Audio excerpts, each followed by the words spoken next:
you have nothing to say about the summary executions or enforced disappearances of more than 100 former Afghan security personnel, the hundreds of people who were evicted from their homes. Your administration said we must strengthen and stabilize the current government for the sake of the people of Afghanistan.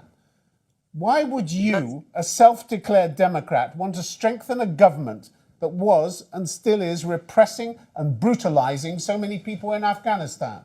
That's what people in the West find difficult to understand. Tim, Tim, first of all, as the Prime Minister of the country, my top priority is people of Pakistan.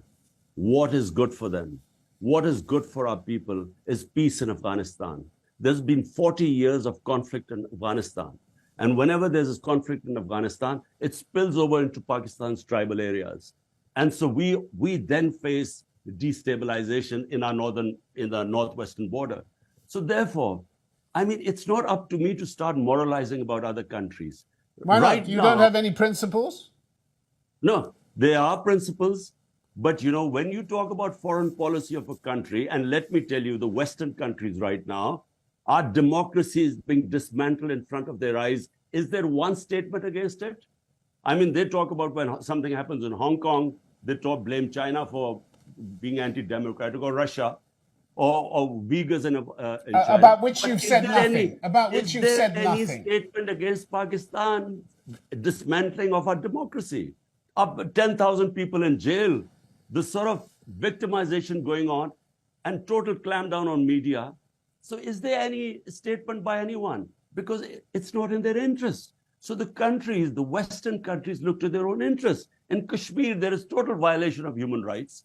Is there any condemnation? No, because India is a strategic ally, a bulwark against China.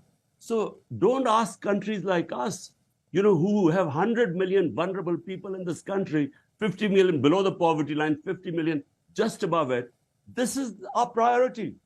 So they usually ask me, give statement against Uyghurs or what China doing, or the Ukraine-Russian conflict. We can't afford these moral statements, because our statements could affect people going below the poverty line in this country. All So, right. I'm, as a prime minister, this was my priority, rather than talk against all the wrongs being done in this world.